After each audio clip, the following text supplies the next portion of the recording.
Good morning, dear students. So in this tutorial I'm going to discuss types of sentences based on structure.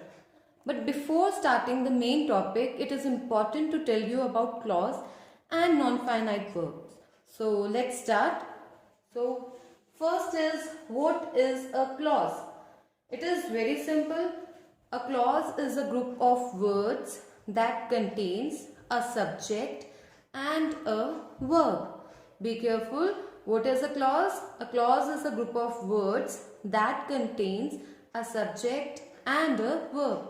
It can be a part of a longer sentence or it can also be a complete sentence on its own, right? So there are two types of clauses, right? First is main clause and subordinate clause. It is two types of clauses. First is called main clause and second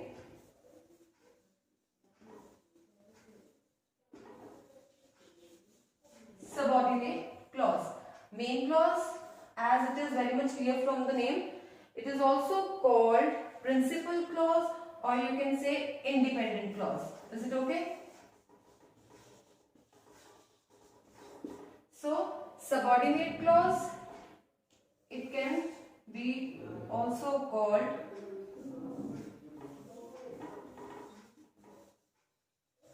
dependent clause, right? So let's start with main clause first.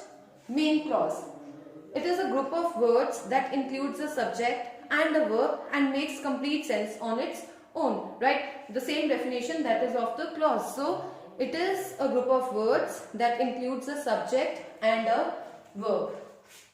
Subject and a verb, right? And it makes complete sense on its own, means no additional clause is required. But as from the name we can see subordinate clause, it is also called dependent clause, and then it is a group of words that is dependent on the main clause. Is it okay? So subordinate clause is dependent on main clause to make complete sentence, to make complete sense. Okay? Mostly it adds information to the main part of the sentence, right? Now I'll give you an example.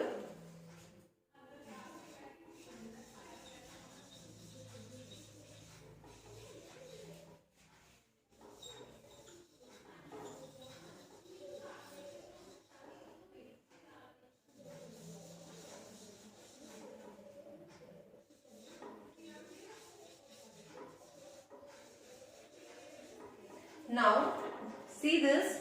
In the first part of the sentence, what is the first part? See, this is the first part. And this is the second part of the sentence. Is it okay? Now there are two clauses in this sentence. First clause is, I remembered the house, and second clause is, where I was born. You can see the first part of the sentence has a subject and it also has a verb, right? It also has a verb. So if you can see, I remember the house, just take this part, I remember the house. It makes complete sense on its own. No additional information is required. I think if I am saying I remember the house, this sentence is complete, conveying the proper meaning, right? But the second part, check the second part of the sentence. It also has a subject and it also has a verb, right? Now, what is the difference or how to identify whether it is a subject, main clause or a subordinate clause? Just see, where I was born. You have to include this also. Where, don't forget this. So, where I was born. You can see it is dependent on the first part of the sentence to make complete sense.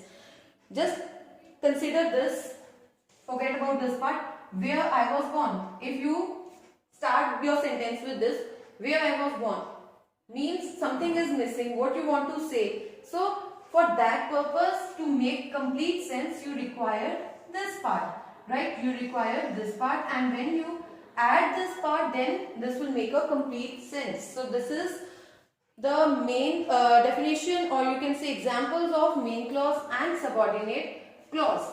It is very important to know about clauses, right? As you are going to going to hear these words, main clause, subordinate clause, when we will discuss the sentences. Okay, so I hope this part is clear. Now next is non-finite verb.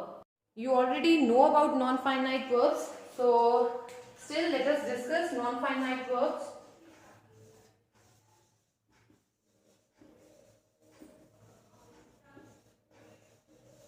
Non-finite verb.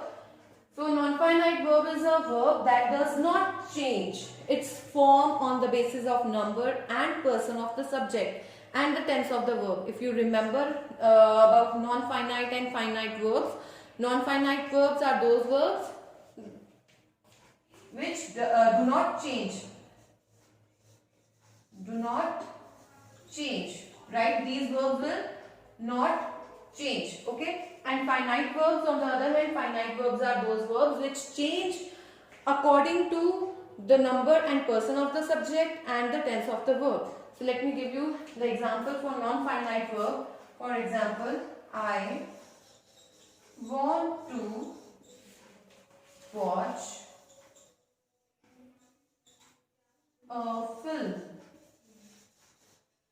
right? So here want is finite verb because it will change if I will change this part or if I will change the tense.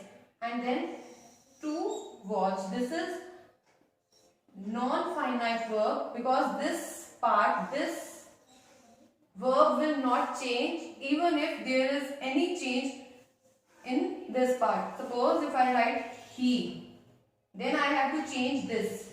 He wants.